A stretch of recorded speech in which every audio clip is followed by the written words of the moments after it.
Hello बच्चों, आज हम लोग सीखेंगे प्रतिस्थापन विधि से समीकरणों को हल करना। देखिए हमारे पास दो समीकरण हैं। ये दो चर वाले दो समीकरण हैं, एक चर x है और एक चर y है। मैंने पहली वीडियो में आपको बताया था कि जो दो चर वाले समीकरण होते हैं आप उन्हें तीन विधियों से हल कर सकते हैं। एक होता है बीजगुणन विधि, और एक होता है प्रतिस्थापन विधि, और एक होता है विलोपन विधि। तो विलोपन विधि का हमने वीडियो बना दिया है कि विलोपन विधि पर कैसे समीकरणों को हल किया जाता है। आज हम लोग सीखेंगे प्रतिस्थापन विधि। तो आइए इन दोनों समीकरणों को प्रतिस्थापन विधि से हल करते हैं। तो सबसे पहले सॉल्व करेंगे।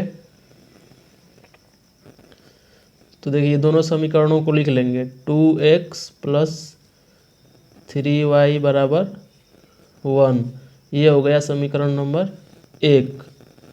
और इसे भी लिख लेंगे 4x माइनस y बराबर 9, ये हो गया समीकरण नंबर 2। अब यहाँ देखिए प्रतिस्थापन का मतलब होता है कि आपको स्थापित करना है मान। तो यहाँ पे समीकरण 2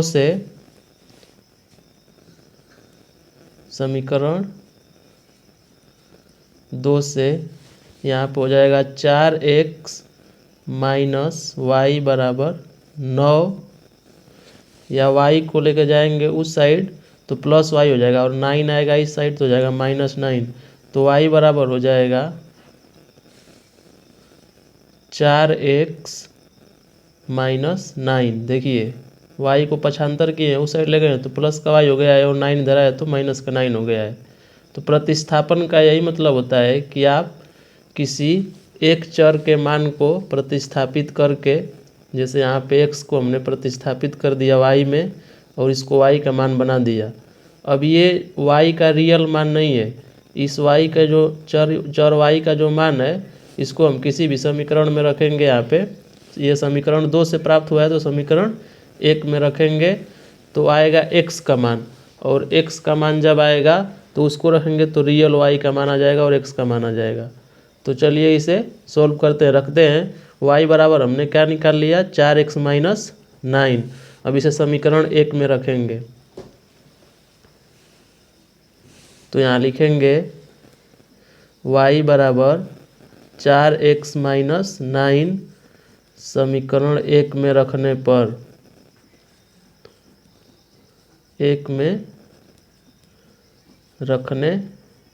पर, तो समीकरण 1 हमारा है 2x plus 3y is equal 1।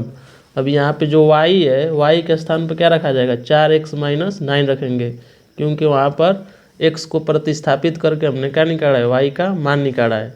तो यहाँ पे हो जाएगा 2x प्लस 3, अब इंटू में y है तो यहाँ इंटू में क्या हो जाएगा 4x minus 9, 4x minus 9 is equal क्या हो जाएगा 1।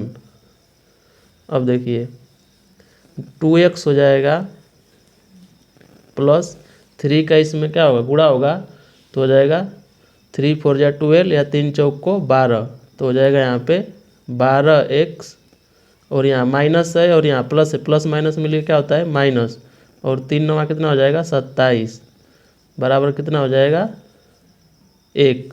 अभी देखिए 12x और 2x कितना हो जाएगा, ये भी प्लस का 12x है और ये प्लस का 2x है, तो कितना हो जाएगा 14x। कितना हो जाएगा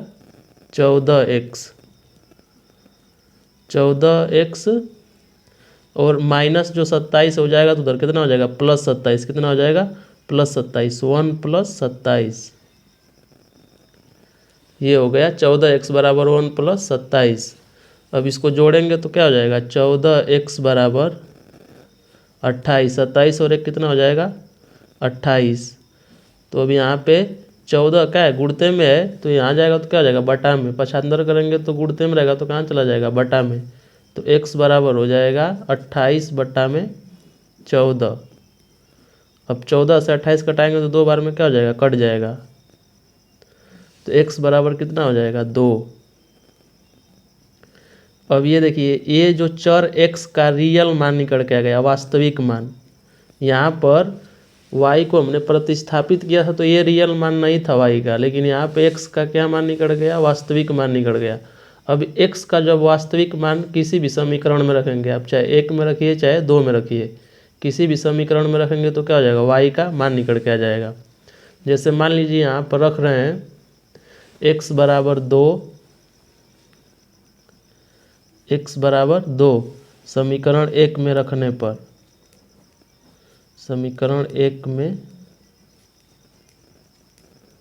रखने पर, तो देखिए समीकरण 1 हमारा है 2x + 3y बराबर 1, 2x + 3y बराबर 1 है। अब x के स्थान पर क्या रखेंगे, 2 रखेंगे, क्या रखेंगे 2, तो हो जाएगा 2, ये इंटू में x है तो क्या हो जाएगा, इंटू में 2 हो जाएगा, अब प्लस क्या हो जाएगा 3y बराबर कितना हो जाएगा 1, कितना हो जाएगा 1, 2 का 2 में गुणा होगा कितना हो जाएगा 4, 4 + 3y बराबर हो जाएगा 1, या 3y बराबर हो जाएगा, ये 4 जाएगा तो क्या हो जाएगा 1 - 4, तो यहाँ पे हो जाएगा 3y बराबर 1 में से 4 जाएगा यानी कि 4 में से जाएगा तो कितना बचेगा -3, कितना बचेगा -3, तो y बराबर हो जाएगा -3, ये पक्षांतर करेंगे तो कहाँ चला जाएगा, बटा में, तो 3 से 3 कट जाएगा तो y का मान कितना आ जाएगा 1। यानी कि हमने 2 समीकरण था हमारे पास, तो प्रतिस्थापित करके हमने यहाँ पर y का मान निकाला है, यहाँ पर तो y का मान निकल गया था, तो ये वास्तविक मान नहीं था, फिर हमने इसको रखा y के मान के स्थान पर तो x का मान निकला, x का वास्तविक मान, और x का जब वास्तविक मान निकला तो उसे हमने रख दिया एक समीकरण में, तो हमें क्या मिल गया, y का वास्तविक मान। तो इन समीकरणों को हल करने पर यहाँ पर बच्चों x का मान 2 और y का मान -1 हो जाएगा, कितना हो जाएगा -1।